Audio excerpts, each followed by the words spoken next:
The story opens with the Thompson family in high spirits, loading up their SUV for what should be a peaceful weekend getaway. The sun is shining, the car is packed with camping gear, and laughter fills the air as they prepare to leave for Blackwood Forest. Mark, the father, double-checks the supplies with an easy confidence, while Sarah, the mother, hums along to the radio, her carefree demeanor setting a tone of normalcy. Their teenage daughter, Emily, snaps a quick selfie with her younger brother, Jake, who grins wildly, clutching his favorite action figure.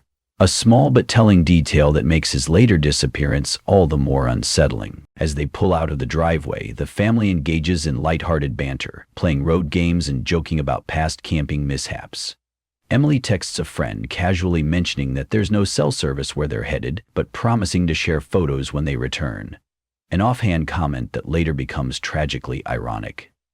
The mood is warm, familial, and utterly ordinary, which makes the horror to come all the more jarring. Beneath the surface, however, subtle hints creep in.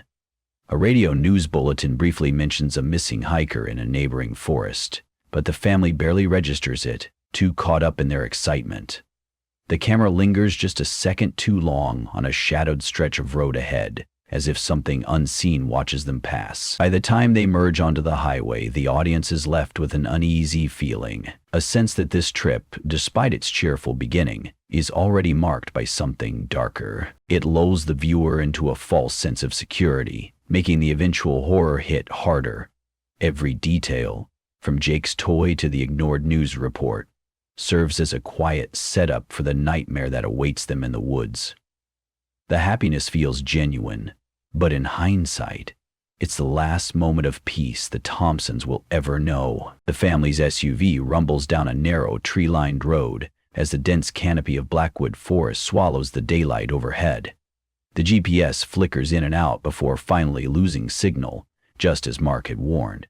He chuckles, brushing it off as part of the adventure, but Sarah's grip tightens slightly on the wheel. The kids in the back seat are quiet now, the earlier excitement tempered by the growing isolation.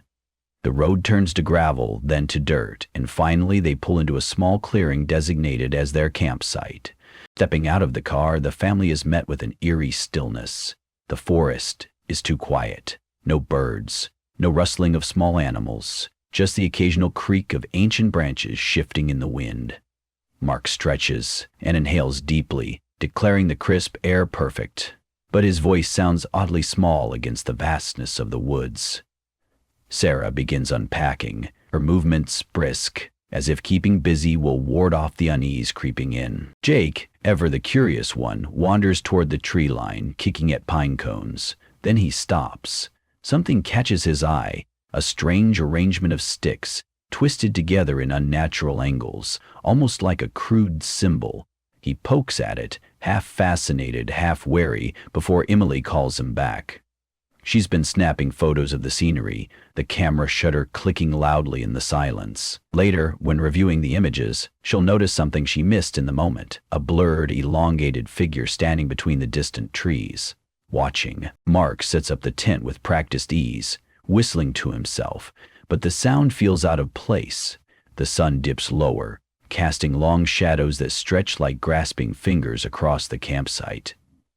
Sarah starts a fire, the flames crackling to life, but the light they provide feels feeble against the encroaching dark. Everything feels just slightly off, like a familiar room viewed through warped glass.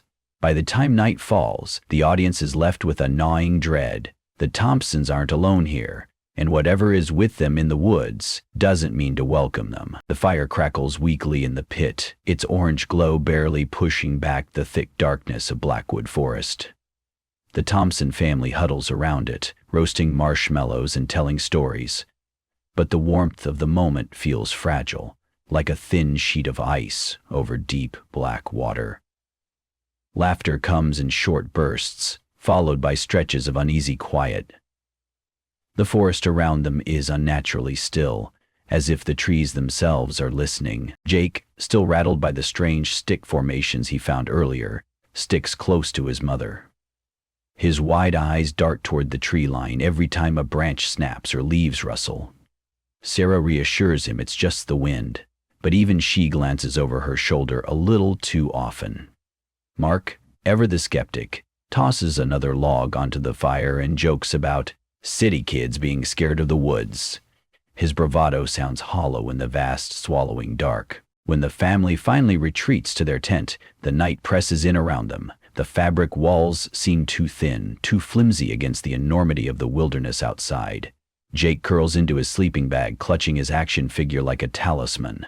The others drift into an uneasy sleep, their breathing the only sound in the cramped space. Then, in the dead of night, Jake jolts awake. His breath catches in his throat. Outside the tent, something moves. Slow, deliberate footsteps crunching over dry leaves. He strains his ears, heart hammering. A shadow passes by the tent's thin nylon wall, tall and impossibly still. Jake whimpers, shaking Sarah awake. "There's a man outside," he whispers, "a tall man with no face." Sarah sits up, listening. For a moment, there's nothing. Then, rustle, crunch. Something is out there. Mark stirs, groggy and irritated. "It's just an animal," he mumbles, but even he hesitates before unzipping the tent flap to check. The beam of his flashlight cuts through the dark, revealing nothing. Just trees and silence. The next morning, the family wakes to an untouched campsite. No signs of an intruder, no proof of what Jake heard, except for a single set of footprints near the tent, too large to be any of theirs. Too deep, as if whatever made them was far heavier than a man. Stepping out of the car, the family is met with an eerie stillness. The forest is too quiet. No birds, no rustling of small animals, just the occasional creak of ancient branches shifting in the wind. Mark stretches and inhales deeply, declaring the crisp air perfect, but his voice sounds oddly small against the vastness of the woods. Sarah begins unpacking, her movements brisk, as if keeping busy will ward off the unease creeping in. And Jake? He stares into the trees, his action figure gripped tight in his fist. He knows what he saw. The forest knows, too. The morning sun filters weakly through the dense canopy as the Thompson family prepares for a hike. The air thick with the scent of pine and damp earth. There's a tension among them now. Uneasy glances, clipped words, the carefree energy of the previous day long gone. Jake, still shaken from the night before, sticks close to Sarah, his small hand gripping hers a little too tightly.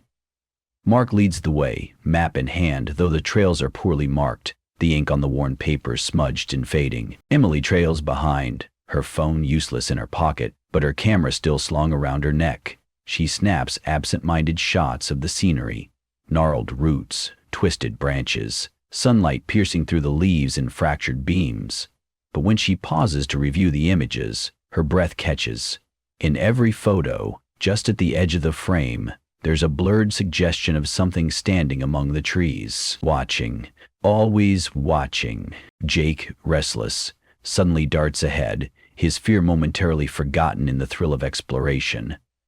"Jake, stay where we can see you," Sarah calls, but he's already rounding a bend, his laughter echoing back at them. Then, silence. No rustling, no footsteps. Just the oppressive quiet of the forest, holding its breath. The family quickens their pace, calling his name, their voices growing more frantic with each unanswered shout.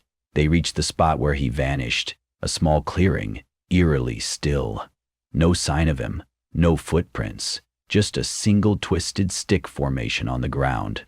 Identical to the one Jake found the day before, but larger, more deliberate. Sarah's voice cracks as she screams Jake's name, the sound swallowed by the trees. Mark's hands shake as he pulls out his phone. No signal, just as expected. Emily, trembling, scrolls through her photos again, zooming in on the blurred figure in the background. It's closer now. Clearer. Then, from deep in the woods, a sound. Lure. It's his voice. But not quite. The tone is wrong, flattened, distant, as if echoing from somewhere far away. The family freezes, their blood turning to ice. The call comes again, drifting through the trees like a lure. "Follow me." Mark takes off toward the sound, crashing through the undergrowth, Sarah and Emily close behind. But the voice keeps shifting, always just out of reach, leading them deeper into the forest, farther from the trail. The trees seem to close in around them, the daylight dimming even though the sun is still high, and then, as suddenly as it began, the voice stops. The forest has swallowed the last remnants of daylight by the time that Thompson stumble upon the ranger station. It sits crooked and rotting at the end of an overgrown path, its wooden planks warped by decades of damp neglect. A single flickering bulb hums above the door, casting erratic shadows that seem to twitch with unnatural life. Mark pounds on the door, his fist leaving smears of dirt and sweat on the peeling paint. No answer. The knob turns with a rusty scream, revealing an interior frozen in time, dust-covered maps, a rusted coffee pot still half full on a cold burner, and a radio spitting static into the empty room. The family's footsteps echo too loudly as they enter, their breath visible in the sudden chill.